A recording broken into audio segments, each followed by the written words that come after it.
Introdução. Durante séculos, o cristianismo foi tomado como um caminho sagrado e incontestável. Suas doutrinas, práticas e estruturas foram assumidas como expressão legítima da fé em Deus e da mensagem de Yeshua, o Messias. No entanto, ao investigar com honestidade as raízes dessa fé, uma realidade desconcertante emerge. O cristianismo que se consolidou no mundo é substancialmente diferente daquele que Yeshua viveu e ensinou. Este livro é uma jornada de volta às origens. Ele não pretende atacar a fé cristã, mas confrontar os desvios históricos, teológicos e culturais que afastaram a mensagem original do seu fundamento, a Torá, os profetas e os ensinos do Messias judeu. Ao longo dos capítulos, serão abordadas as tensões entre Paulo e os apóstolos originais, revelando um possível rompimento entre a comunidade do caminho e a proposta paulina.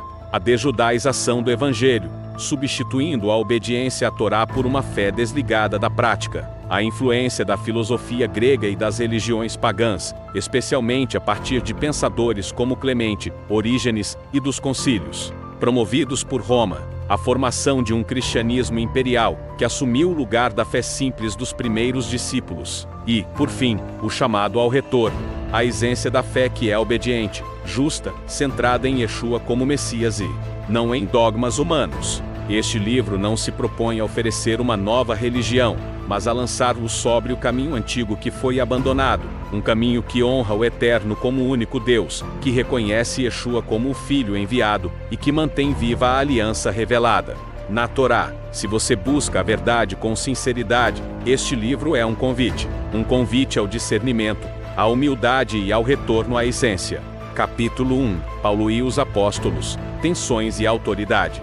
Desde o início do meu estudo sobre as origens do cristianismo, uma questão passou a incomodar profundamente, porque Paulo, alguém que nunca andou com Yeshua durante sua vida terrena, acabou se tornando a principal voz teológica do cristianismo moderno, como sua mensagem, muitas vezes divergente do ensino dos discípulos originais, ganhou tanta autoridade? Esse contraste me levou a examinar os textos com atenção redobrada, e o que encontrei foi uma tensão velada, mas profunda, entre Paulo e os apóstolos de Jerusalém. Paulo era um fariseu zeloso, perseguidor dos primeiros seguidores de Yeshua. Sua conversão dramática no caminho para Damasco é descrita como uma visão celestial, onde ele afirma ter recebido diretamente de Cristo a missão que viria a cumprir. No entanto, essa experiência subjetiva não foi automaticamente aceita pelos discípulos originais. Em Atos 9, vemos que quando Paulo tenta se juntar aos seguidores em Jerusalém, eles têm medo e não acreditam que ele seja um verdadeiro discípulo. Atos 9 e 26. Só depois de intervenção de Barnabé é que passa a ser tolerado, ainda que com reservas. Essa cautela não era infundada. O que Paulo começou a ensinar posteriormente se distanciava da prática da Torá, a lei e da tradição judaica, que Tiago, Pedro e João, os colunas da comunidade messiânica em Jerusalém, Gálatas 2, 9, ainda observavam com zelo. Tiago, irmão de Yeshua, era o líder dessa comunidade e insistia na prática da justiça e da obediência à lei, conforme vemos em sua epístola. Assim também a fé, se não tiver obras, é morta em si mesma. Tiago 2:17. Isso contrasta diretamente com a ênfase paulina de que o homem é justificado pela fé, sem as obras da lei. Romanos 13:28. Esse não é um mero detalhe doutrinário, é um ponto de ruptura entre duas teologias. Paulo insistia que sua mensagem não vinha de homens, mas de revelação direta. Gálatas 1:11-12.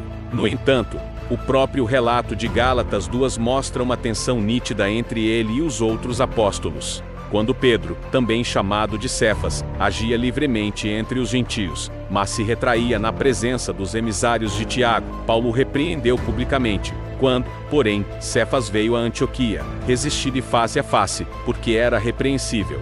Gálatas 2:11. Essa repreensão é mais do que um incidente pessoal, representa o embate entre duas visões, uma que preservava a identidade judaica do movimento, e outra que a flexibilizava em favor da expansão gentílica. O Concílio de Jerusalém, Atos 15, é um episódio emblemático. Ali, os apóstolos originais discutem se os gentios convertidos precisariam guardar a lei de Moisés, inclusive a circuncisão. A solução foi um compromisso mínimo, estabelecendo apenas 4 proibições, Atos 15, 19-20, mas Paulo em suas cartas continua a desenvolver uma teologia de liberdade da lei, indo além do consenso ali estabelecido. Em 1 Coríntios 9, 20-21, ele admite que se fazia como judeu com os judeus, e como sem lei com os gentios, o que revela uma fluidez que contrastava com o rigor dos demais apóstolos. Tiago, por sua vez, não via a lei como algo ultrapassado, mas como expressão da fé viva. Sua epístola praticamente refuta a posição paulina. Queres, pois, saber, ó homem vão, que a fé sem as obras é morta? Tiago 2:20. E acrescenta, vedes, então, que o homem é justificado pelas obras, e não somente pela fé.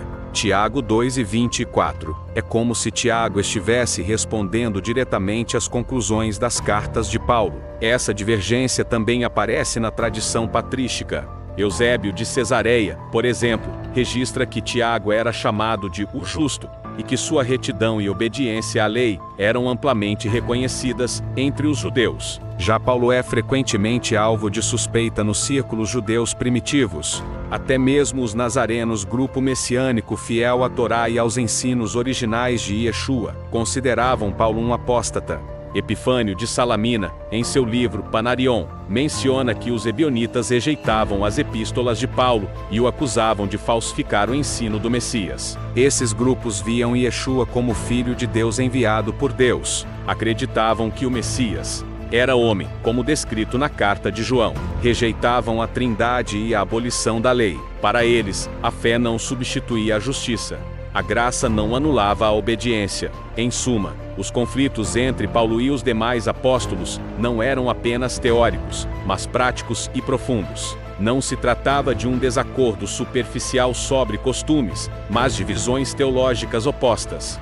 Sobre o papel da Torá, a identidade do Messias e a natureza da salvação. Paulo promoveu uma fé desvinculada das obras da lei. Os apóstolos originais defenderam uma fé que se manifestava justamente por meio das obras. A história posterior da Igreja, principalmente após o século IV com o apoio de Constantino, consolidou a teologia paulina como fundamento do cristianismo imperial. A tradição judaico-messiânica foi silenciada, seus líderes difamados, e seus escritos, muitos deles jamais reconhecidos como canônicos, desapareceram da tradição dominante. Ao olhar para esse cenário, percebo que compreender o verdadeiro Evangelho de Yeshua requer voltar às raízes e ouvir novamente aqueles que com ele andaram. É necessário reconhecer que o que hoje é chamado de cristianismo carrega, em muitos aspectos, mais da visão de Paulo do que do próprio Messias.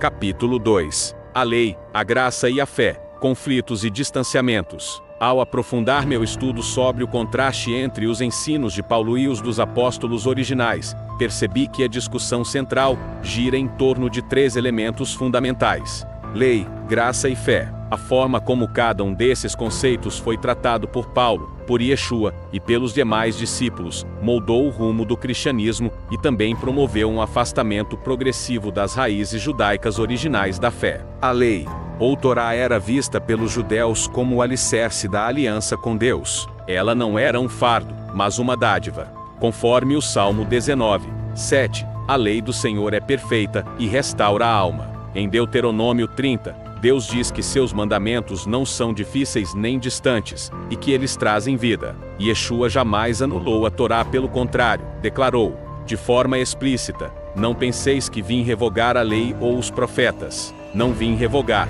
mas cumprir. Mateus 5:17.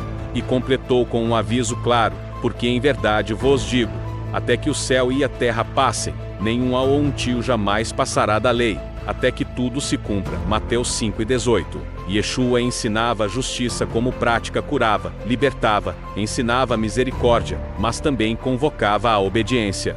Ele confrontava líderes religiosos hipócritas, mas nunca descartava a lei. Seu chamado era para vivê-la em espírito e verdade, como evidência de transformação. Se me amais, guardareis os meus mandamentos. João 14:15. E quais seriam esses mandamentos, senão os mesmos da Torá que ele mesmo reafirmava? No entanto, ao lermos as cartas de Paulo, somos confrontados com afirmações que parecem contradizer tudo isso. Em Romanos 6:14, ele afirma: porque o pecado não terá domínio sobre vós, pois não estáis debaixo da lei, mas debaixo da graça. Em Gálatas 13:10, diz que todos os que se firmam nas obras da lei estão debaixo de maldição. Em Efésios 2:15, afirma que o Messias aboliu na sua carne a lei dos mandamentos na forma de ordenanças. Ainda que haja interpretações mais suaves desses textos, a leitura literal os apresenta como uma ruptura com a Torá. Essa divergência causou impacto direto na prática dos primeiros crentes.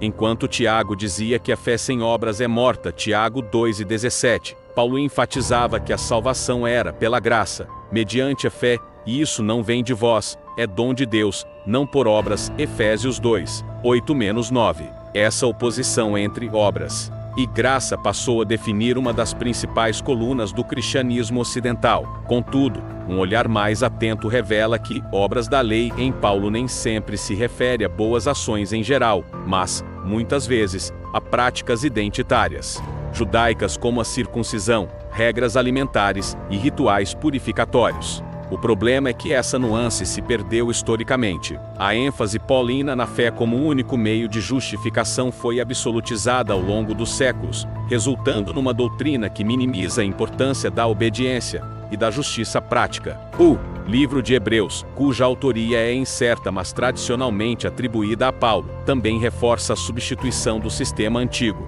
Dizendo nova aliança, ele tornou antiquada a primeira. Ora, aquilo que se torna antiquado e envelhecido está prestes a desaparecer. Hebreus 8:13. No entanto, o próprio Yeshua celebrou a última ceia como renovação da aliança, não como abolição. Este cálice é a nova aliança no meu sangue. Lucas 22:20. Nova não no sentido de ruptura com a Torá, mas de seu cumprimento e elevação. O termo graça, no hebraico chen e no grego charis, carrega o sentido de favor e merecido, mas não é oposição à lei. A graça sempre esteve presente, inclusive na Torá. Deus perdoava, renovava alianças, estendia misericórdia e mesmo assim exigia justiça e obediência. O problema foi a falsa dicotomia criada posteriormente, como se lei e graça fossem excludentes. Para os discípulos de Yeshua, elas andavam juntas. Essa ruptura entre lei e fé, introduzida pela leitura predominante de Paulo, foi reforçada por contextos históricos posteriores. No século IV, com o imperador Constantino, a igreja passou a perseguir tudo o que remetia às raízes judaicas. O sábado foi substituído pelo domingo, as festas bíblicas pelas datas romanas, e a teologia passou a rejeitar a Torá como algo ultrapassado. Os ensinos de Yeshua foram filtrados pela lente paulina, e a graça passou a ser entendida como permissão para desobedecer, e não como capacitação para obedecer. Essa perspectiva alimentou séculos de distorção. A obediência passou a ser vista como legalismo.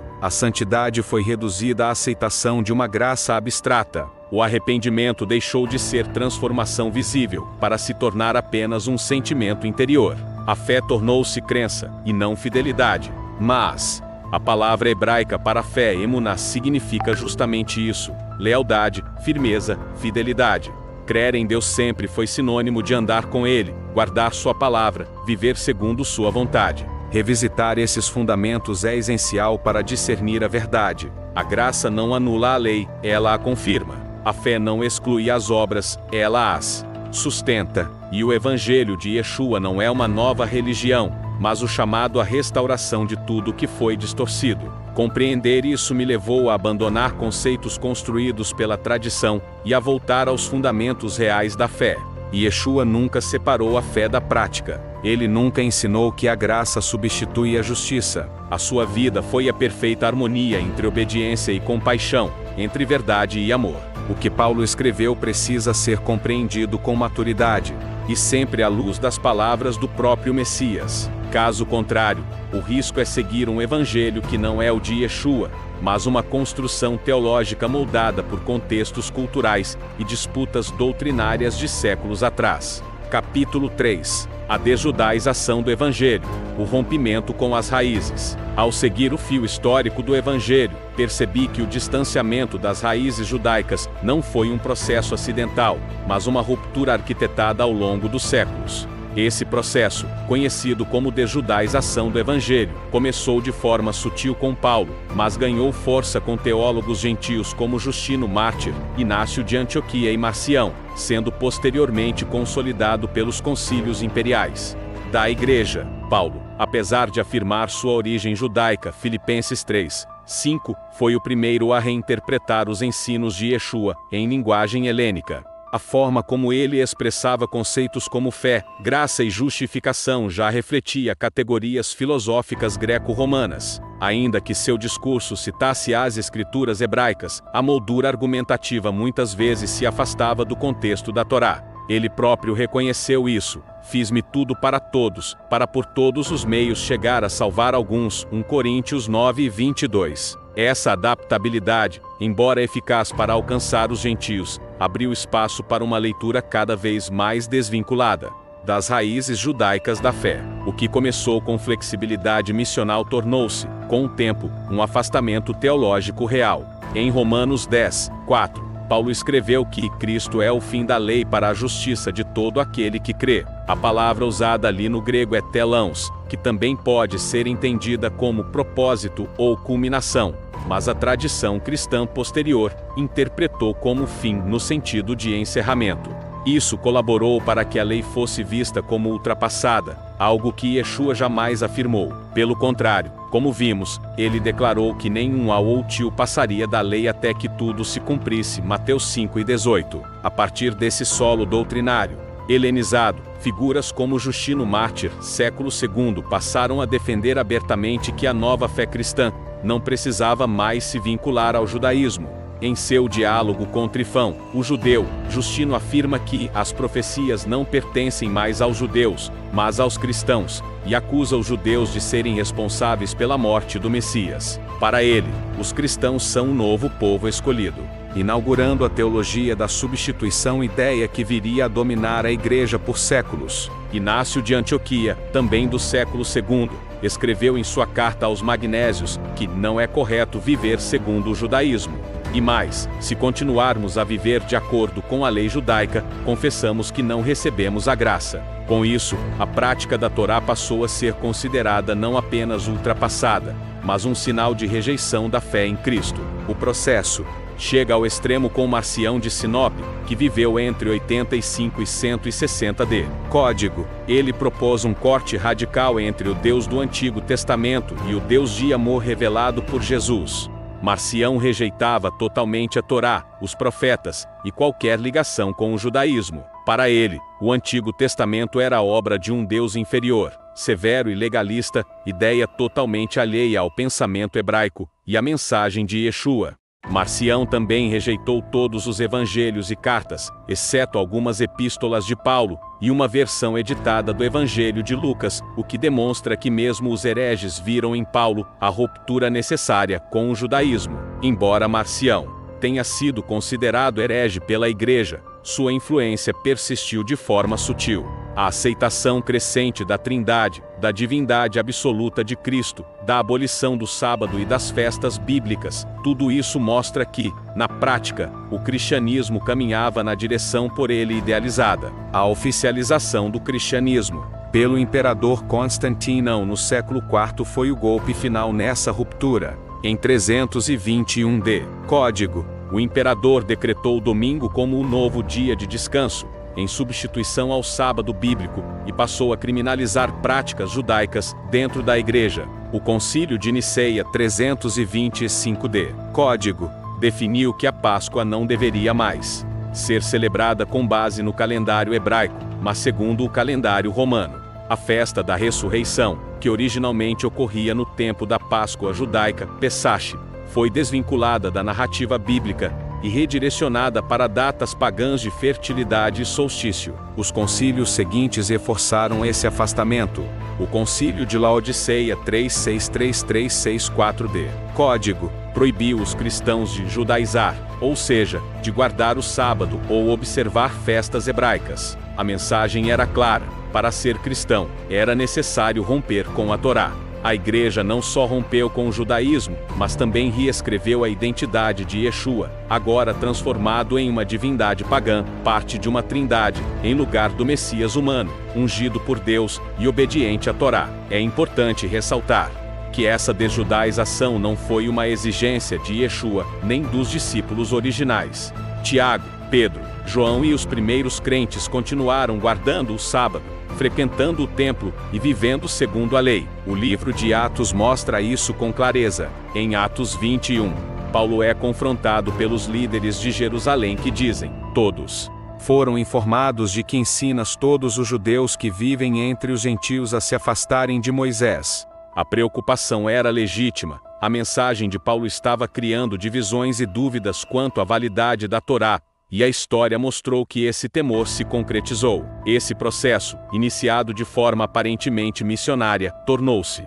uma substituição estrutural da verdade original. O Evangelho passou a ser entendido como fé abstrata, desvinculada de justiça prática. As palavras de Paulo foram absolutizadas, e as de Yeshua relativizadas. Os ensinos dos apóstolos originais foram silenciados ou diluídos. A consequência mais grave disso foi a perda da identidade do Evangelho. O Messias, que veio confirmar as promessas feitas aos patriarcas, passou a ser apresentado como alguém que veio abolir sua própria herança espiritual. O povo da aliança, Israel, foi substituído pela Igreja Romana. A Torá foi tratada como maldição, e a fé bíblica se transformou em uma religião institucionalizada, marcada por dogmas impostos por imperadores e concílios. Reconhecer esse rompimento é essencial para quem deseja retornar ao Evangelho original. Não se trata de judaizar, mas de restaurar o que foi removido pelo sistema religioso ao longo dos séculos.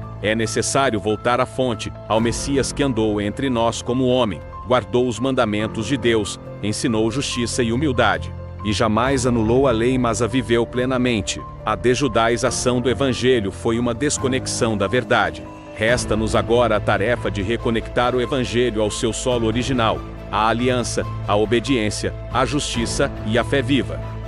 Capítulo 4. Evangelhos e Cartas Paulinas. Vozes em contraste. Quanto mais me aprofundei nos evangelhos e nas epístolas dos apóstolos que caminharam com Yeshua, mais claro se tornou um contraste gritante. A mensagem de Paulo segue um rumo distinto, muitas vezes incompatível com o ensino direto do Messias e de seus discípulos originais. Esse não é um detalhe doutrinário.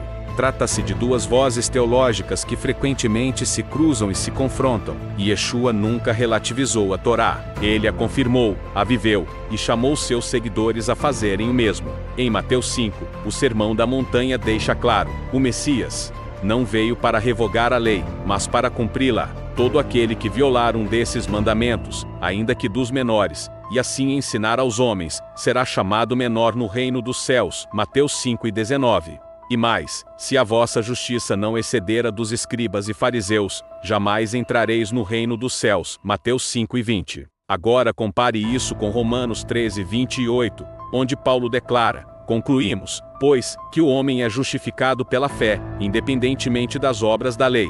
Ou com Gálatas 2:16. O homem não é justificado pelas obras da lei, mas pela fé em Jesus Cristo. A diferença de ênfase é gritante. Para Yeshua, a justiça está profundamente ligada à obediência. Para Paulo, ela é desvinculada da prática e fundamentada unicamente na crença. Tiago, irmão de Yeshua e líder da comunidade messiânica em Jerusalém, parece responder diretamente a Paulo em sua carta.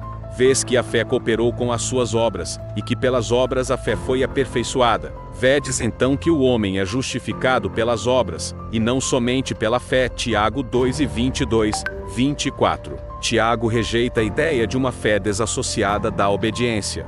Exatamente a ideia promovida por Paulo em suas epístolas. João também reforça a centralidade da obediência. Em sua primeira carta, lemos: aquele que diz, eu o conheço, mas não guarda os seus mandamentos, é mentiroso, e a verdade não está nele. 1 João 2:4.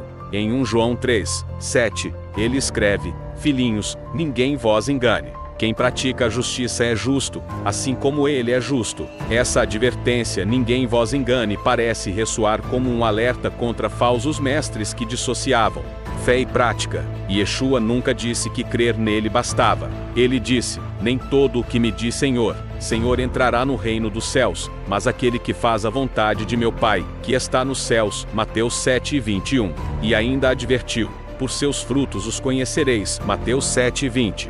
A fé verdadeira se manifesta em atos e esses atos são definidos pela obediência à vontade do Pai, expressa na Torá. Esse contraste entre Paulo e os demais apóstolos não passou despercebido nos próprios textos do Novo Testamento. Em Atos 21, os líderes de Jerusalém confrontam Paulo, dizendo: todos foram informados de que ensinas todos os judeus, que vivem entre os gentios, a se afastarem de Moisés. Atos 21 e 21. A tensão era real, e os discípulos originais estavam preocupados com a mensagem que Paulo estava promovendo. É nesse contexto que encontramos um texto intrigante no livro de Apocalipse. Yeshua, ao se dirigir à igreja de Éfeso, diz: conheço as tuas obras. Puseste à prova os que se dizem apóstolos e não são, e os achaste mentirosos. Apocalipse 2:2. Não há nome citado diretamente, mas Éfeso era uma cidade profundamente ligada ao ministério de Paulo. Foi lá que ele permaneceu por anos, ensinando e formando discípulos. A menção à falsidade apostólica nesta cidade não pode ser ignorada. O motivo para este fato se dá que Paulo nunca foi selecionado, ou se enquadrava nos critérios para o apostolado de Yeshua, como foi escrito em Atos 1:21 e 22. É necessário, pois, que, dos homens que conviveram conosco todo o tempo em que o Senhor Yeshua entrou e saiu de nós, começando desde o batismo de João até o dia em que de entre nós foi recebido em cima. Essa possível referência a um falso apostolado ressoa com o próprio relato de Paulo. Em várias de suas cartas, ele insiste em defender sua posição como apóstolo.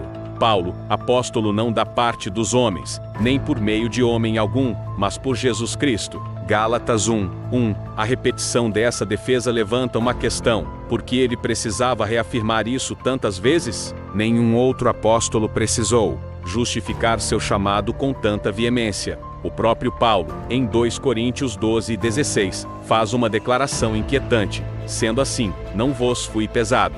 Porém, sendo astuto, vos tomei com dolo. A palavra dolo significa engano intencional. Mesmo que o tom seja irônico ou defensivo, o peso dessa frase é forte demais para ser ignorado. Além disso, Paulo admite que o evangelho que ele pregava não era recebido de homem algum, mas por revelação. Gálatas 1:12. Isso o distancia dos que andaram com o Messias. Enquanto os outros apóstolos baseavam seu ensino nas palavras e no exemplo de Yeshua, Paulo construiu sua teologia a partir de uma visão pessoal, que ninguém mais presenciou ou confirmou. Não é surpreendente que os evangelhos, especialmente Mateus, se preocupem em preservar os ensinamentos práticos do Messias. A ênfase está no arrependimento, na obediência, na justiça, no amor ao próximo e na fidelidade à Torá. Em contraste, as cartas paulinas constroem uma teologia mais abstrata, que separa a justificação da prática e espiritualiza muitos aspectos da fé. O resultado histórico desse contraste é visível, enquanto os evangelhos chamam ao arrependimento e à obediência. A tradição cristã posterior, profundamente moldada por Paulo, passou a enfatizar apenas a crença em Cristo como suficiente para a salvação. Essa mudança teológica moldou todo o cristianismo ocidental e pavimentou o caminho para o abandono das festas bíblicas, do sábado, da alimentação conforme a Torá e da própria identidade hebraica do Evangelho. É necessário recuperar as vozes esquecidas, dar ouvidos novamente àqueles que andaram com Yeshua e entender que o verdadeiro Evangelho não é feito apenas de palavras. Capítulo 5. Barnabé, Pedro e as relações fraturadas. Quando começamos a observar a narrativa dos Atos dos Apóstolos e as Epístolas, é inevitável notar que, após um início promissor de unidade, as relações entre os principais líderes da fé foram se fraturando de maneira crescente. Paulo, Barnabé e Pedro, que por um tempo caminharam juntos, terminaram em trajetórias divergentes, marcadas por tensões doutrinárias, disputas de autoridade e rompimentos pessoais. O primeiro sinal evidente dessa ruptura aparece em Atos 15, 36-39, onde lemos que Paulo e Barnabé se separaram por causa de João Marcos. Barnabé desejava levá-lo novamente em viagem missionária, mas Paulo se opôs, porque Marcos os havia deixado na primeira viagem. O texto relata que houve tal desavença entre eles que se separaram um do outro. Paulo partiu com Silas, e Barnabé levou Marcos consigo para Chipre. Esta é uma das raras ocasiões nas Escrituras onde um desentendimento entre líderes espirituais resulta numa divisão formal. E é ainda mais impactante por envolver Barnabé, o homem que inicialmente havia acolhido Paulo e o introduzido aos discípulos quando ninguém confiava nele. Atos 9, 26-27. Essa ruptura não parece ter sido apenas circunstancial. Barnabé, segundo as evidências, permanecia mais próximo da visão dos discípulos originais, enquanto Paulo começava a consolidar uma teologia e um ministério próprios. Em Gálatas 2:13, Paulo acusa até mesmo Barnabé de dissimulação, por se afastar dos gentios durante um momento de pressão social judaica em Antioquia. O uso desse termo é forte e demonstra não apenas uma discordância, mas uma crítica pública de Paulo a alguém que até então era seu companheiro de confiança. Outro momento crucial de tensão é narrado também em Gálatas 2, quando Paulo relata que confrontou Pedro face a face em Antioquia, porque este, segundo ele, estava sendo incoerente ao se afastar dos gentios, quando os judeus chegaram da parte de Tiago. Paulo não apenas repreende Pedro, mas o expõe em sua carta, dizendo: quando Pedro veio a Antioquia, resisti-lhe na cara, porque era repreensível. Gálatas 2:11. Não há registro de que Pedro tenha respondido a essa acusação. Na verdade, o restante dos apóstolos parece cada vez mais ausente das narrativas paulinas. Os evangelhos e Atos tratam Pedro como a principal figura entre os apóstolos. Aquele que recebeu a chave do reino, Mateus 16, 18-19, que pregou no Pentecostes, que curava e instruía com autoridade. Mas nas cartas de Paulo, Pedro aparece pontualmente, e sempre à margem. O foco está quase sempre em Paulo e sua missão entre os gentios, como se esta substituísse ou transcendesse o que os demais faziam. É importante lembrar que o próprio Pedro, em sua epístola, menciona as cartas de Paulo e adverte que há nelas coisas difíceis de entender, que os ignorantes e instáveis torcem, como também as demais escrituras, para a sua própria perdição. 2 Pedro 13:16. Isso mostra que, mesmo reconhecendo a atuação de Paulo, havia preocupação com a interpretação e aplicação de seus escritos, uma tensão doutrinária que persiste até hoje. As relações fraturadas também podem ser percebidas na maneira como os apóstolos originais, como Tiago e João, aparecem cada vez menos nas cartas e ações paulinas. Não há registros de reuniões posteriores entre Paulo e os demais apóstolos. A visita a Jerusalém em Atos 15, muitas vezes chamada de Concílio de Jerusalém, foi marcada por acordos frágeis e um tom diplomático, mas que não parece ter gerado unidade duradoura. Paulo continua suas viagens, promove seu próprio modelo de evangelismo, e nas cartas insiste que não recebeu sua missão de nenhum homem, mas por revelação direta. Gálatas 1:12. Essa ênfase de Paulo em uma revelação pessoal, desvinculada da tradição apostólica e das palavras diretas de Yeshua, o afasta ainda mais da comunidade de Jerusalém. O evangelho que ele prega é diferente em forma e foco, mais centrado na fé, na justificação sem obras, na liberdade em relação à lei. Já Tiago, líder em Jerusalém, escreve que a fé sem obras é morta. Tiago 2:17, e insiste na prática da justiça como critério de salvação. Essas diferenças não são triviais. Elas refletem visões de mundo distintas, uma enraizada na continuidade da aliança, na centralidade da Torá e das promessas feitas a Israel. A outra orientada para um público gentio, moldada pelas tensões com o judaísmo do Segundo Templo, e cada vez mais adaptada ao mundo greco-romano. A ruptura final é simbólica. No final de Atos, Paulo está preso em Roma, e não há qualquer menção a Pedro, João, Tiago ou os demais discípulos. Ele está isolado, escrevendo cartas, visitado por poucos, esperando o julgamento. Os apóstolos originais, que conviveram com Yeshua, desapareceram da narrativa. O centro do cristianismo já estava migrando de Jerusalém para Roma, da Torá para os concílios, da obediência para a crença, do Messias hebreu para o Cristo helenizado. Barnabé, Pedro e os demais apóstolos seguiram firmes a aliança.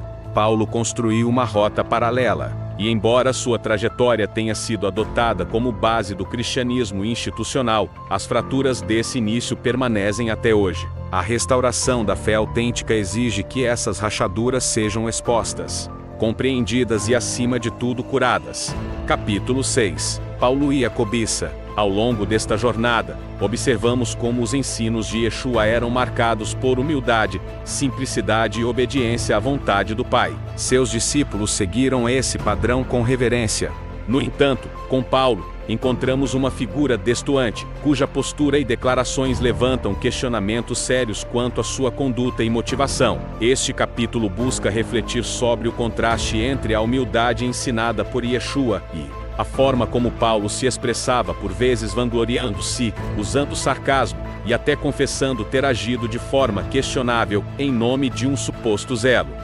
A humildade ensinada por Yeshua. Yeshua ensinava que os últimos seriam os primeiros, que quem se exalta seria humilhado. Ele mesmo se humilhou, serviu, lavou os pés dos discípulos e não buscou reconhecimento público. E deixou claro: aprendei de mim, que sou manso e humilde de coração. Mateus 11:29 em suas parábolas. A exaltação de si era condenada, como na história do fariseu e do publicano. O fariseu, em pé, orava consigo desta forma: ó Deus, graças te dou porque não sou como os demais homens. Mas o publicano, estando em pé de longe, nem ainda queria levantar os olhos ao céu, mas batia no peito, dizendo: ó Deus, tem misericórdia de mim, pecador.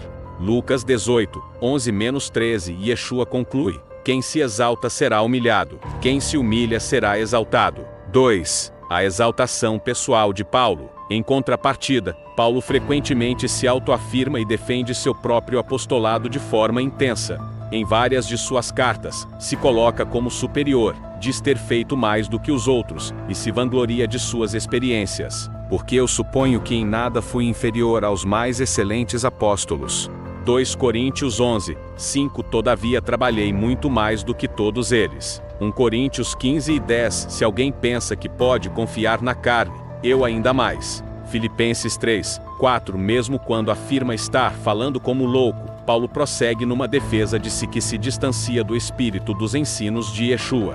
Ele chega a listar seus sofrimentos, açoites, naufrágios e perseguições, como forma de provar sua autoridade, o que soa como uma autoafirmação que contrasta com a entrega silenciosa e humilde de outros discípulos, como Tiago ou João. 3. A confissão de ter roubado igrejas. Um dos trechos mais polêmicos está em sua segunda carta aos Coríntios: outras igrejas despojei, recebendo delas salário, para vos servir.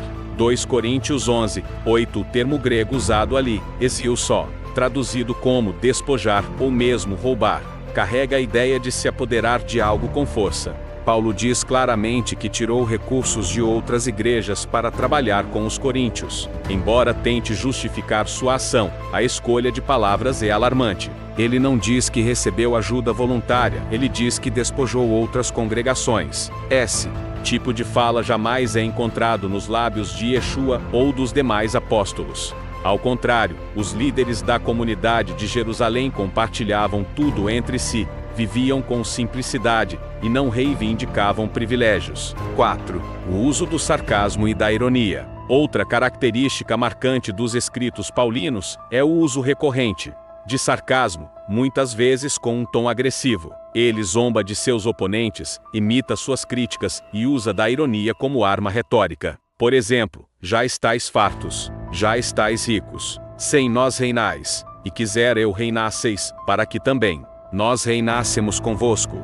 1 Coríntios 4:8. Quereis outra prova de que Cristo fala por mim? 2 Coríntios 13:3. Quem é fraco, que eu não seja fraco? Quem se escandaliza, que eu me não abrase? 2 Coríntios 11:29. Essas falas contrastam com os ensinos de Yeshua, que orientava a responder com brandura, a não contender, a ser tardio em irar-se.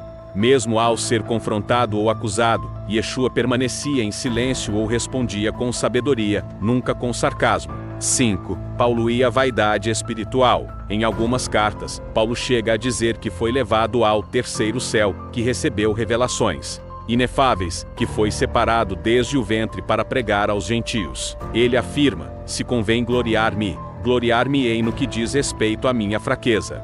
2 Coríntios 11:30. Mas essa suposta glória na fraqueza é acompanhada de longas autojustificativas, o que torna difícil distinguir humildade genuína de defesa de ego, ao contrário dos verdadeiros profetas, que se calavam e deixavam que Deus os justificasse. Paulo constantemente se justificava a si mesmo. 6. Um exemplo que gera contraste. Quando Paulo afirma: sede meus imitadores, como eu também sou de Cristo.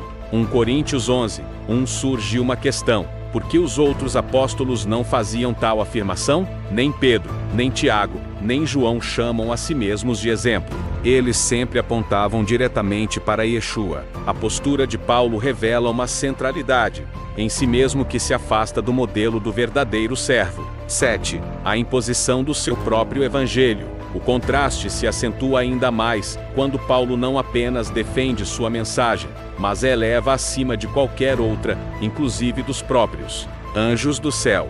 Ele declara: mas, ainda que nós mesmos, ou um anjo do céu vos anuncie outro evangelho além do que já vos tenho anunciado, seja anatema. Gálatas 1:8. Paulo afirma que nem mesmo um anjo do céu teria autoridade para contradizer o evangelho que ele pregava. Isso revela um nível de autoconfiança perigoso e, novamente, incompatível com a humildade dos servos do Eterno. Yeshua nunca falou de meu evangelho. Ele dizia: o Espírito do Senhor está sobre mim, porque me ungiu para anunciar as boas novas aos pobres. Lucas 4:18, citando Isaías 61, as boas novas pertencem ao Eterno. Yeshua as anunciava com fidelidade ao Pai, e nunca como propriedade pessoal. Já Paulo diz em diversas passagens: meu evangelho, conforme o meu evangelho e a pregação de Jesus Cristo. Romanos 16:25. Essa distinção entre o evangelho de Deus e o evangelho de Paulo reforça o rompimento que ele representa. Quando alguém se coloca acima da correção, seja de anjos ou de outros apóstolos, cria-se um abismo perigoso entre a verdade revelada e a construção teológica pessoal. Conclusão: a análise da postura de Paulo revela um contraste evidente com os princípios deixados por Yeshua. Enquanto o Messias esvaziava-se, servia, silenciava diante das acusações e entregava tudo ao Pai, Paulo frequentemente se exaltava, defendia a si mesmo e expressava vaidade espiritual em nome de sua missão. Não se trata de julgar sua salvação ou missão final, mas de compreender por que tantos conflitos surgiram a partir de sua liderança, e por que os ensinos dos apóstolos originais precisaram, em vários momentos, corrigir ou reforçar aspectos que a doutrina paulina havia obscurecido. Capítulo 7. O cristianismo imperial, a religião de Roma. O caminho traçado pelo Evangelho, desde as suas origens nas margens do Jordão até os palácios de Roma, foi marcado por profundas transformações. Nenhuma, talvez, mais impactante do que aquela promovida pelo Império Romano que, após séculos de perseguição, decidiu adotar, institucionalizar e remodelar o cristianismo como religião oficial do Estado. Essa decisão mudaria o destino da fé para sempre. Tudo começa com Constantino, o imperador romano, que em 312 d. Código, antes da Batalha da Ponte Milvia, teria tido uma visão, um símbolo no céu acompanhado da frase in hoc signo vinces com, este sinal vencerás. No ano seguinte, promulgou o Edito de Milão, que legalizou o cristianismo no Império. Embora Constantino não tenha se convertido plenamente ao Evangelho sendo batizado apenas em seu leito de morte, sua ação política teve efeitos imediatos e irreversíveis. A fé que antes era perseguida, escondida em catacumbas, marginalizada pelos senadores e desprezada pelos filósofos, agora se tornava aceita, favorecida e promovida pelo poder imperial. Mas esse favorecimento não foi gratuito, ele teve um preço alto. O cristianismo teve de se moldar aos interesses de Roma. E Roma não tolerava diversidade doutrinária. Precisava de uniformidade religiosa para manter a unidade política. Com isso, surgem os concílios ecumênicos, assembleias de bispos convocadas para definir doutrinas, resolver disputas e, acima de tudo, criar uma ortodoxia que servisse à estabilidade do império. O mais famoso deles, o Concílio de Niceia 325 d. Código. Foi convocado pelo próprio Constantino. O objetivo: resolver a controvérsia ariana se Yeshua era da mesma substância do Pai homoousios ou apenas semelhante. Homoousios. A conclusão foi clara: Jesus é da mesma essência, ou seja, Deus verdadeiro de Deus verdadeiro. A definição não veio por meio de estudo exegético, oração ou revelação espiritual. Veio por voto. Houve disputas, alianças políticas, coerções e até exílios. A fé passou a ser moldada por decretos imperiais, e não mais pela vida. Capítulo 8. O cristianismo imperial. A mudança. Com o tempo, aquilo que começou como uma fé marginal, perseguida e fundamentada na obediência à Torá e nas palavras do Messias judeu, foi sendo transformado em algo inteiramente diferente. O que antes era um movimento de techuvá, arrependimento, justiça e comunhão fraterna, se tornou uma estrutura hierárquica institucionalizada, respaldada pelo poder político e militar do maior império da Terra, Roma. Essa transformação atingiu seu ponto de inflexão com o imperador Constantino, figura central na história do cristianismo pós-apostólico. Após afirmar que teve uma visão celestial antes da Batalha da Ponte Milvia, em 312 d. Código, onde viu o símbolo da cruz e ouviu a frase In hoc signo vinces, com este sinal vencerás, Constantino atribuiu sua vitória a esse sinal. Em 313, promulgou o Edito de Milão, concedendo liberdade religiosa aos cristãos e encerrando séculos de perseguição. Embora sua conversão pessoal ainda seja discutida, ele foi batizado somente em seu leito de morte. O impacto político de seu apoio ao cristianismo foi imediato e profundo. O cristianismo passou de seita perseguida à religião protegida, e mais tarde oficial, do Império Romano. Com esse novo status, vieram concessões. A fé começou a ser adaptada às exigências e conveniências do Estado. A identidade messiânica, baseada na obediência, simplicidade e fidelidade à Torá, foi sendo gradualmente substituída por uma fé dogmática, controlada por bispos e definida por concílios imperiais, onde as escrituras já não eram o único critério de verdade. O mais emblemático desses eventos foi o Concílio de Niceia, em 325 d. Código, convocado por Constantino para resolver a controvérsia ariana, o debate sobre a natureza de Cristo. Arius, presbítero de Alexandria, sustentava que Yeshua era subordinado ao Pai, criado antes de todas as coisas, mas não eterno. Seus opositores, liderados por Atanásio, defendiam que Cristo era coeterno e consubstancial homoousios ao Pai. Com o apoio de Constantino, prevaleceu a posição que afirmava a divindade plena de Cristo, estabelecendo o dogma da Trindade como ortodoxia. Arius foi exilado, seus escritos queimados, e qualquer questionamento tornou-se heresia punível. Assim, a doutrina passou a ser definida por decreto imperial, não por estudo, debate sincero ou fidelidade à tradição dos discípulos. Outros concílios se seguiram. Concílio de Constantinopla 381 d. Código, reforçou a Trindade, divinizando também o Espírito Santo. Concílio de Éfeso 431 d. Código, declarou Maria Mãe de Deus Theotokos, reforçando a Mariologia. Concílio de Calcedônia 451 d. Código, estabeleceu a doutrina das duas naturezas de Cristo, totalmente Deus e totalmente homem. Essas decisões não apenas afastaram o cristianismo de suas raízes judaicas, mas o tornaram irreconhecível para os primeiros discípulos de Yeshua, que jamais proclamaram essas fórmulas helênicas sobre Deus, Cristo ou Maria. Além disso, a influência greco-romana passou a dominar a liturgia, os símbolos e os costumes.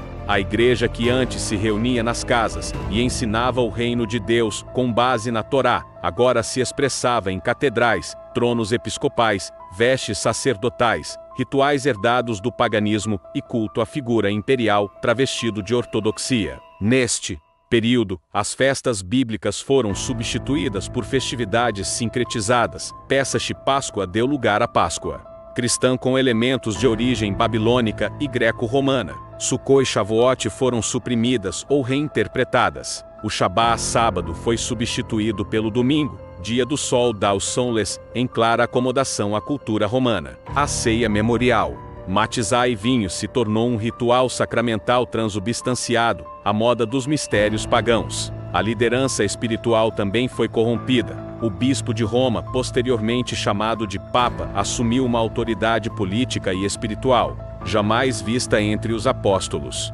A estrutura episcopal tornou-se piramidal, centralizada, autoritária e cúmplice do Estado. A separação entre a Igreja e os ensinos de Yeshua, Pedro, Tiago e João, agora era visível e consolidada. A perseguição, que antes vinha de fora, agora vinha de dentro do cristianismo institucional. Todos os que insistiam na guarda da Torá, no monoteísmo puro, na rejeição das imagens e dogmas trinitários, como os ebionitas e outros grupos judaicos cristãos, foram classificados como hereges. Seus textos foram destruídos, seus nomes apagados da história. A fé foi romana antes de ser bíblica, católica antes de ser messiânica. Essa transformação foi tão profunda que, séculos depois, poucos cristãos sequer saberiam que Yeshua era judeu, que guardava o Shabá, que subia a Jerusalém nas festas, que não pregava uma nova religião, mas a restauração da aliança. Poucos conheceriam a verdade de que o Messias jamais aboliu a lei, mas a ensinou com plenitude. O império não se converteu ao evangelho, o evangelho é que foi moldado ao império. E assim nasceu o cristianismo imperial, uma religião de poder, dogma e tradição, muito distante do reino de Deus anunciado nas margens do Jordão, nas vilas da Galileia e nos montes de Jerusalém. Capítulo 9. Clemente, Orígenes e o sincretismo filosófico. A transição do evangelho simples, judeu e profético para um cristianismo imperial e dogmático, abriu as portas para algo ainda mais sutil: a fusão entre a fé messiânica e a filosofia grega. Essa síntese não apenas reinterpretou o conteúdo da fé, mas alterou suas categorias mentais e espirituais. Deixou-se de pensar como os profetas, e passou-se a raciocinar como os filósofos. E os dois maiores responsáveis por essa ponte entre Bíblia e filosofia foram Clemente de Alexandria e seu discípulo mais influente, Orígenes. Ambos foram figuras centrais da escola catequética de Alexandria, um centro de ensino cristão que floresceu no Egito a partir do século II. Alexandria era um polo intelectual do mundo greco-romano, lar da famosa biblioteca e de pensadores como Filon, que já havia tentado harmonizar o judaísmo com Platão. É nesse ambiente que surge a tentativa de harmonizar o evangelho com as ideias filosóficas, especialmente do platonismo, do estoicismo e do neoplatonismo. Clemente, o filósofo cristão, Clemente de Alexandria, c. 1502-15d, código, via a filosofia como uma preparação para o evangelho. Em sua obra Estromata, ele escreveu: a filosofia foi dada aos gregos, como a lei foi dada aos hebreus, como um mestre que conduz a Cristo. Essa afirmação revela a profundidade de seu sincretismo. Para Clemente, Platão, Sócrates e os estoicos eram quase equivalentes aos profetas hebreus. A sabedoria grega era vista como parte do plano divino. A partir disso, ele passou a reinterpretar os ensinos de Yeshua à luz da metafísica helênica. A fé deixou de ser a obediência ao Deus de Israel e passou a ser uma jornada intelectual rumo à compreensão do Logos, conceito que, para Clemente, podia ser tanto o Cristo quanto a razão cósmica dos gregos. Orígenes, o mestre da alegoria. Orígenes, c. 1852-54d, código. Seu discípulo levou esse sincretismo ainda mais longe.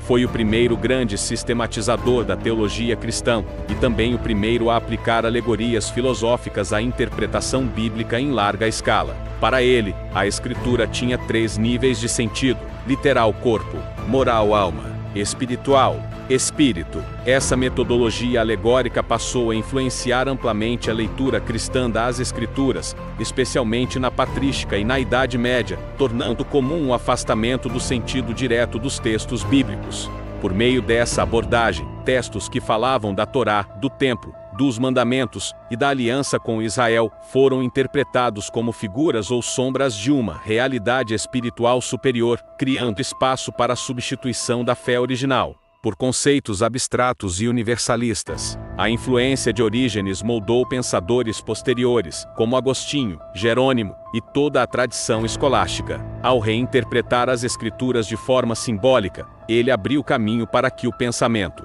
grego substituísse os paradigmas da tradição hebraica.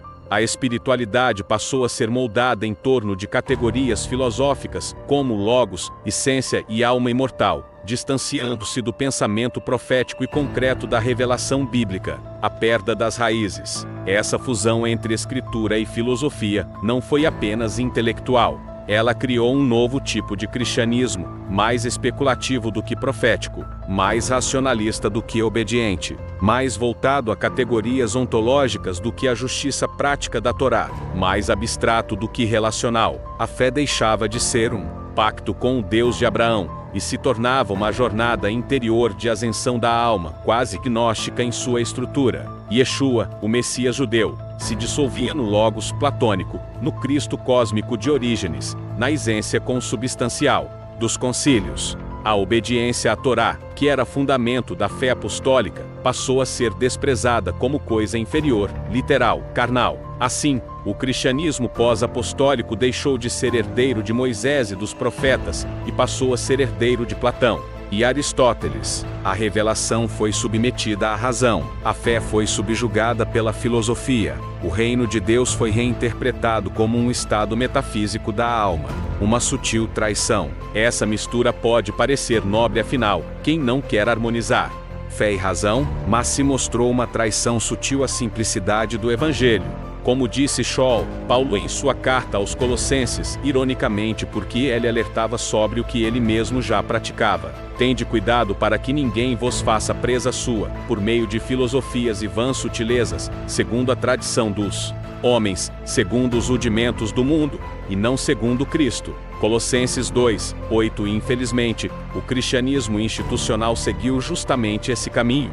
E figuras como Clemente e Orígenes, ainda que em busca de verdade, foram pontes para a helenização definitiva da fé. O resultado é o que vemos até hoje. Muitos conhecem a cruz, mas não conhecem a Torá. Conhecem a doutrina da Trindade, mas ignoram o Shema. Celebram dogmas gregos, mas não conhecem os profetas de Israel. O Messias foi transformado em conceito, a palavra em alegoria, a obediência em abstração. Capítulo 10. A consolidação da religião cristã e o silêncio das raízes. Após a fusão entre fé e filosofia promovida por mestres como Clemente e Orígenes, o cristianismo entrou definitivamente em uma nova era. Já não era apenas uma transformação teológica. Agora, era um projeto de poder consolidado no centro político do mundo antigo. O que começou como uma fé marginal, insurgente e enraizada no solo de Israel, tornou-se, em poucos séculos, a religião oficial do Império Romano. Essa consolidação teve como marco decisivo o governo de Teodósio I, que em 380 d. Código, através do Édito de Tessalônica, declarou o cristianismo niceno como a única fé legítima do Império. Todas as demais expressões religiosas, inclusive os remanescentes da fé messiânica com raízes na Torá, passaram a ser consideradas heresias. A fé foi estatizada, a doutrina padronizada. A obediência à autoridade da Igreja Imperial tornou-se sinônimo de ortodoxia, do movimento à instituição. O Evangelho, que nasceu como um chamado ao arrependimento, à humildade e à justiça, tornou-se uma estrutura religiosa altamente hierarquizada, centralizada e politicamente ativa. Os bispos deixaram de ser servos das comunidades locais e passaram a ocupar funções próximas às dos antigos magistrados romanos. O bispo de Roma, em especial, assumiu destaque crescente, culminando na figura do Papa, já em vias de se tornar o novo imperador espiritual. A fé já não era mais vivida em sinagogas messiânicas ou casas de irmãos. Era imposta por catedrais, púlpitos, concílios e dogmas. A espiritualidade deixou de ser expressa em atos de justiça e obediência à Torá, e passou a se medir por submissão a credos, participação em sacramentos e alinhamento com os decretos eclesiásticos. Enquanto isso, as raízes hebraicas da fé iam sendo sistematicamente apagadas. O ensino do Shabá foi condenado, as festas bíblicas suprimidas, a circuncisão criminalizada, a Torá ridicularizada como coisa ultrapassada, Israel reinterpretado como símbolo da igreja espiritual, silenciamento dos remanescentes. Ao longo dos séculos, intravenoso e grupos que ainda guardavam os ensinamentos de Yeshua dentro do contexto da Torá, como os nazarenos, ebionitas e outros. Remanescentes foram perseguidos, rotulados como hereges e, finalmente, silenciados. Seus escritos foram destruídos, suas tradições deslegitimadas, sua memória apagada da história oficial. O novo cristianismo, moldado por Roma e protegido pelos imperadores, já não tolerava dissonâncias. Os concílios passaram a definir quem era salvo, o que era verdade, o que devia ser lido e o que devia ser queimado. Não apenas os pagãos foram convertidos à força, mas também os próprios seguidores do Messias, que se recusavam a renunciar à Torá e aos mandamentos originais. A transformação da verdade em religião, o reino de Deus, que havia sido anunciado nas palavras do Messias como um chamado à transformação interior e à prática da justiça segundo a lei, foi substituído por uma religião de aparências, ritos e poder. A fé que nasceu entre camponeses da Galiléia e pescadores da Judéia foi adotada por imperadores, aristocratas e senhores de terras. Yeshua foi reinterpretado como símbolo imperial, retratado com vestes de César, cercado por auréolas solares, em tronos dourados, muito longe do mestre que andava descalço, comendo com pecadores, lavando os pés de seus discípulos e ensinando nas sinagogas aos sábados. A fé dos apóstolos foi lentamente sepultada sob camadas de tradição grega, decretos imperiais e interpretações teológicas afastadas do texto original das Escrituras. Os ensinamentos de Pedro, Tiago e João foram ofuscados pelas interpretações de padres da Igreja, moldadas mais pelo pensamento aristotélico do que pela Torá de Moisés. Um silêncio profundo. Nesse processo, as raízes do Evangelho foram silenciadas.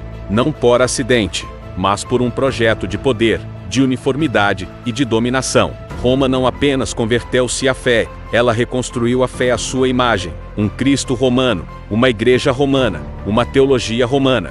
Tudo isso a custo do esquecimento daquilo que Yeshua realmente ensinou, que o reino pertence aos humildes, que os mandamentos são eternos, que o Pai é um, e que a justiça é mais importante do que o sacrifício. Esse silêncio ecoa até hoje. Poucos conhecem os nomes dos primeiros discípulos judeus. Poucos sabem que Yeshua guardava o Shabá, celebrava as festas bíblicas, comia pão sem fermento e subia ao templo. Poucos sabem que os apóstolos jamais pregaram contra a lei, mas a confirmaram com suas vidas. Esse silêncio, porém, não é eterno. Capítulo 11. Vocabulário cristão e mitologias pagãs. Ao longo dos séculos, não apenas a estrutura da fé foi alterada, mas também seu vocabulário. As palavras que formam o alicerce da teologia cristã moderna carregam hoje sentidos muitas vezes distantes ou até opostos ao que possuíam na mentalidade hebraica de Yeshua e dos profetas. Esse deslocamento semântico não foi acidental,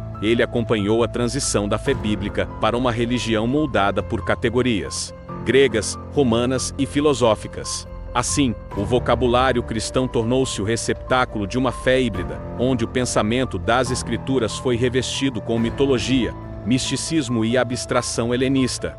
O Eterno é um, o Shema contra a Trindade, a doutrina da Trindade, estabelecida oficialmente nos concílios ecumênicos a partir de Nicéia 325d, código, e refinada em Constantinopla 381d, código, apresenta Deus como três pessoas consubstanciais, Pai, Filho e Espírito Santo. Tal concepção, embora hoje central na teologia cristã, é alheia à revelação original de Israel. O próprio Yeshua reafirmava o Shema, a confissão central do monoteísmo hebraico.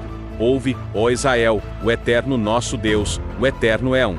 Deuteronômio 6, 4. Nenhum profeta ou apóstolo jamais falou de uma trindade. A palavra sequer aparece nas Escrituras. O Eterno, na cosmovisão hebraica, é único, indivisível e absoluto. A introdução de múltiplas pessoas divinas se aproxima muito mais das categorias mitológicas greco-romanas, como os triângulos de deuses em Roma, Egito ou Pérsia, do que da unidade radical do Deus de Israel. 2. Inferno.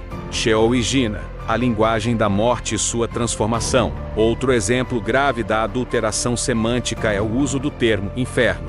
Na Tanakh, Antigo Testamento, os mortos iam para o Sheol, uma palavra hebraica que significa apenas sepultura, morada dos mortos ou submundo. Sheol não carrega conotações de tormento, fogo ou punição. é simplesmente o estado da morte. Yeshua, por sua vez, usa o termo Gina, que era o Vale de Inom, ao sul de Jerusalém, local associado à idolatria e aos sacrifícios de crianças nos tempos dos reis infiéis de Judá. Com o tempo, Gina tornou-se símbolo de julgamento e destruição, mas seu uso era sempre didático e profético, nunca mitológico. Apesar disso, quando os textos hebraicos e aramaicos foram traduzidos para o grego e posteriormente para o latim, termos como Sheol e Gina passaram a ser convertidos em uma única palavra, inferno latim, infernum, carregando os significados pagãos de tormento eterno, fogo inextinguível e punição sem fim. Essa ideia não é hebraica, mas mitológica, derivada de conceitos como o tártaro grego e o reins romano. 3. Substituições do hebraico para o grego com carga mitológica. Além do inferno, outras palavras cruciais também foram trocadas, contribuindo para o distanciamento da fé original. Mashiach ungido, traduzido como Christos, Cristo, termo grego associado a figuras divinas e seres celestes no helenismo. Ruach sopro, Espírito do Eterno, traduzido como pneuma, termo que também é usado para entidades espirituais gregas. Malach, mensageiro, traduzido como Angelus, anjo, termo genérico para divindades menores ou espíritos no panteão grego. Toa é instrução, caminho, substituída por nomos. Lei, o que deu margem à ideia de legalismo, o oposto do seu sentido original. Cada troca, aparentemente inocente, carregava um impacto profundo na forma como os fiéis passaram a enxergar Deus, o Messias, o Espírito, a justiça, a morte e o julgamento. 4. O sincretismo eclesiástico e suas raízes místicas. Com o avanço do cristianismo imperial e a consolidação de doutrinas filosófico-religiosas, o vocabulário da fé passou a se revestir de conceitos estranhos à tradição de Israel, como alma imortal, influência platônica e não bíblica, céu como morada final dos salvos, batismo como rito de iniciação mágica, Eucaristia como sacrifício místico. A fé passou a se expressar em símbolos e palavras que remetiam a mistérios pagãos, como os de Eleusis, Dionísio, ou Mitra, ainda que com novas roupagens. 5. A ruptura entre o vocabulário da aliança e a linguagem eclesiástica. A linguagem bíblica gira em torno de temas como pacto, justiça, fidelidade, arrependimento, reino, terra e restauração. Já o cristianismo eclesiástico adotou termos como aceitar Jesus em vez de obedecer à vontade de Deus, ir para o céu em vez de herdar a terra, salvação pela graça como licença para ignorar a justiça. Essa mudança sutil de palavras moldou toda a teologia e a prática dos séculos seguintes. A desconexão entre o vocabulário moderno e o texto original criou uma fé desassociada da realidade bíblica. 6. Os justos herdarão a terra versus iremos morar no céu. Yeshua jamais ensinou que os salvos iriam morar no céu. Ao contrário, bem-aventurados os mansos, porque eles herdarão a terra. Mateus 5:5. Essa promessa ecoa as palavras dos Salmos: os justos herdarão a terra e habitarão nela para sempre. Salmo 3:7-29. A noção de que a alma vai para o céu não tem base nas escrituras hebraicas nem nos ensinos de Yeshua. Trata-se de uma ideia oriunda do platonismo, onde a matéria é vista como inferior, e a salvação consiste em escapar do corpo e ascender ao mundo espiritual. Mas a esperança bíblica é concreta: um reino vindouro na terra, restaurada sóbrio. Governo do Messias, onde justiça, paz e verdade habitarão entre os homens. Capítulo 12. O chamado ao retorno, redescobrindo o evangelho do reino com base na Torá. Depois de percorrer o longo processo de helenização, institucionalização e mitologização da fé, torna-se inevitável um clamor que ecoa desde os profetas, o chamado ao retorno. Não um retorno ao passado por nostalgia, mas um retorno à essência, ao evangelho que Yeshua proclamou, vivido em aliança com o Deus de Israel e enraizado na Torá. Ao contrário do que muitos aprenderam, o evangelho original não era centrado em dogmas, fórmulas mágicas ou em uma promessa de pós-vida no céu. Ele era um evangelho de reino, um chamado à transformação, arrependimento, techuvá, justiça e restauração com base nas escrituras, nos mandamentos e na aliança eterna. O evangelho do reino versus o evangelho institucionalizado. Yeshua não veio fundar uma nova religião. Ele não pregou um evangelho cristão desvinculado de Israel. Sua mensagem era clara: o tempo está cumprido, e o reino de Deus está próximo. Arrependei-vos e crede no evangelho. Marcos 1:15. Esse evangelho estava fundamentado nos profetas, na Torá e na promessa de um reino restaurado na terra. Yeshua chamava as pessoas de volta ao eterno não através de ritos eclesiásticos, mas por meio da justiça, da fé e da obediência. O evangelho do reino era uma convocação para voltar ao caminho da Torá, para viver em santidade, compaixão e fidelidade à aliança. Ao longo dos séculos, porém, esse evangelho foi substituído por um evangelho eclesiástico, centrado em dogmas sobre a natureza de Cristo, sacramentos e filiações religiosas. A Boa Nova deixou de ser uma convocação ao reino e passou a ser uma fórmula de salvação individual, descolada da justiça e da vida prática. 2. Teshuvá, o arrependimento como fundamento. No centro da mensagem de Yeshua está o arrependimento. Verdadeiro teshuvá. Esse termo hebraico não significa apenas sentir culpa, mas retornar ao caminho certo. É a imagem de alguém que andava longe da Torá e volta à aliança, volta à verdade, volta à obediência. Yeshua não anunciou: venham a mim e apenas creiam. Ele disse: não penseis que vim abolir a Torá ou os profetas. Não vim abolir, mas cumprir. Mateus 5:17. E mais adiante: nem todo o que me diz, Senhor, Senhor, entrará no reino dos céus, mas aquele que faz a vontade de meu Pai, que está nos céus. Mateus 7:21. Um dos momentos mais claros sobre o significado da salvação aos olhos de Yeshua ocorre quando um jovem rico o procura e pergunta: bom mestre, que bem farei para alcançar a vida eterna? Mateus 19:16. Yeshua responde de forma direta: se queres, porém, entrar na vida, guarda os mandamentos. Mateus 19:17. E logo enumera: não matarás, não cometerás adultério, não furtarás, não dirás falso testemunho, honra teu pai e tua mãe, e amarás o teu próximo como a ti mesmo. Mateus 19:18-19. Yeshua aponta sem rodeios para a obediência prática à Torá como caminho para a vida. A salvação, segundo ele, começa com arrependimento e fidelidade aos mandamentos. Só depois, em amor, é que há um convite a algo mais profundo: deixar tudo e segui-lo. Mas a base permanece: guardar os mandamentos do Eterno. 3. A Torá como base do reino. A Torá, longe de ser uma lista de proibições legalistas, é a instrução de vida dada pelo Eterno a seu povo. Ela revela o caráter de Deus, ensina o que é justiça, amor ao próximo, cuidado com os pobres, fidelidade no casamento, honestidade nos negócios e reverência à vida. Quando Yeshua ensinava, ele explicava a Torá com profundidade. Ele dizia: ouvistes o que foi dito, eu, porém, vos digo. Mateus 5. Ele não aboliu os mandamentos, ele os elevou ao coração. Ensinou que o ódio é como o assassinato, que o olhar impuro é como o adultério, que a verdadeira adoração começa na reconciliação com o próximo. Redescobrir o evangelho do reino é reconhecer que a Torá continua sendo a base da vida. Justa não como meio de salvação, mas como expressão de amor, fé e fidelidade. 4. Um retorno ao modelo original. Os primeiros seguidores de Yeshua eram judeus que guardavam o Shabá, comiam alimentos puros, oravam voltados a Jerusalém, subiam nas festas bíblicas e viviam conforme a Torá. Eles criam que Yeshua era o Messias prometido, o Filho de Deus, mas jamais abandonaram a aliança. Todos os que creram estavam juntos, e tinham tudo em comum. Atos 2:44. E todos os dias perseveravam unânimes no templo. Atos 2:46. A restauração do Evangelho do Reino é também a restauração do estilo de vida dos primeiros discípulos. Uma vida de comunidade, de justiça, de santidade prática e de esperança concreta. 5. A esperança é na terra, não no céu. Yeshua nunca ensinou que a recompensa dos justos seria habitar no céu. Ele afirmou: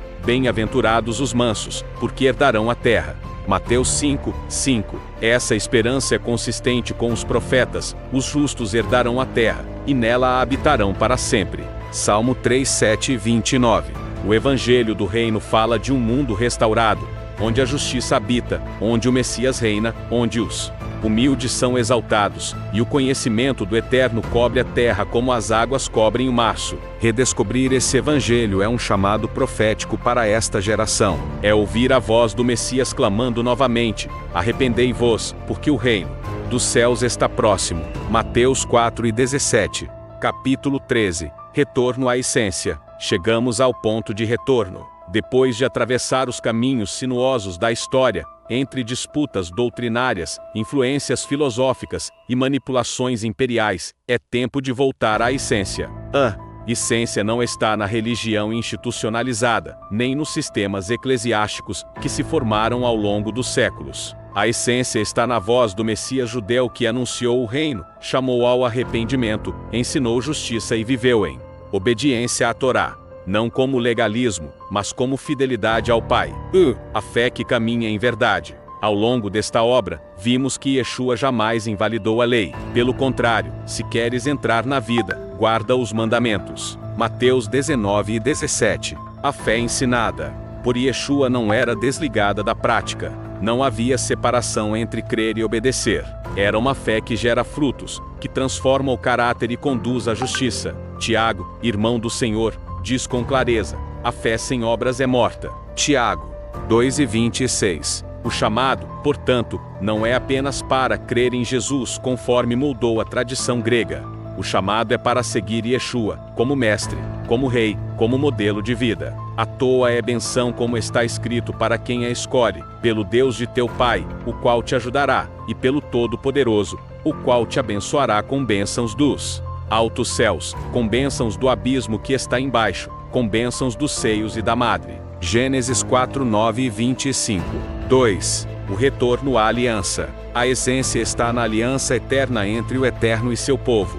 Uma aliança firmada com promessas, mandamentos e bênçãos. A nova aliança que Yeshua veio confirmar, como anunciado pelos profetas: farei uma nova aliança, porei a minha Torá no seu interior, e a escreverei no seu coração. Jeremias 31:33. Esse retorno não é a prática religiosa do templo destruído, mas a fidelidade do coração, a obediência viva, ao espírito da justiça, misericórdia e humildade ensinados desde a Torá até os profetas, e confirmados por Yeshua. 3. Libertando-se das distorções. Ao longo dos séculos, doutrinas e credos foram acrescentados ao Evangelho, trindades pagãs, imortalidade da alma segundo Platão, símbolos de mistérios e sacramentos derivados de religiões helenistas. A fé verdadeira é concreta, é vivida no presente, em justiça e verdade. Não é mística nem abstrata, é relacional e obediente. 4. O chamado ao remanescente. Ao fim de tudo, um remanescente permanece. Não aquele que se rende às tradições dos homens, mas aquele que volta às veredas antigas. Assim diz o Senhor: ponde-vos nos caminhos, olhai, e perguntai pelas veredas antigas, qual é o bom caminho, e andai por ele, e achareis descanso para as vossas almas. Jeremias 6:16. Esse é o convite final: voltar ao Evangelho do Reino, voltar à obediência ao Pai, voltar à prática da justiça, ao serviço, à humildade, voltar à essência,